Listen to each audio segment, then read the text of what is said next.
Olipa kerran viisas kissa nimeltä Saapasjalkakissa. Hänellä oli hienot saappaat ja komea höyhenhattu.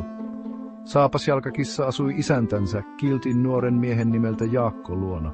Jaakko oli surullinen, koska hänellä ei ollut rahaa eikä hienoa linnaa.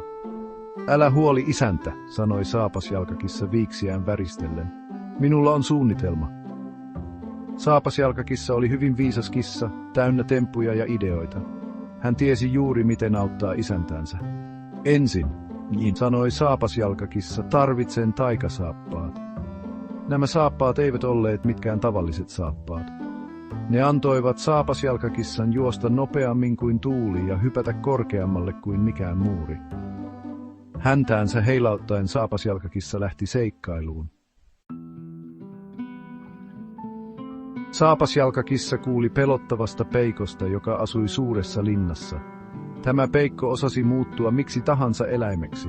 Tämä peikko on avain isäntäni auttamiseen, ajatteli Saapasjalkakissa. Saapasjalkakissa haastoi peikon kilpailuun. Kuulin, että osaat muuttua miksi tahansa olennoksi. Voitko muuttua mahtavaksi leijaksi? Peikko, ylpeä ja kopea, suostui heti. Se muuttui pelottavaksi leijonaksi ja karjui kovaa. Saapasjalkakissa, nopea kuin salama, vain hymyili. Onpa vaikuttavaa, mutta voitko muuttua joksikin todella pieneksi? Voitko muuttua pikkuseksi hiireksi? Peikko, innokas todistamaan voimansa, muuttui pieneksi peltohiireksi.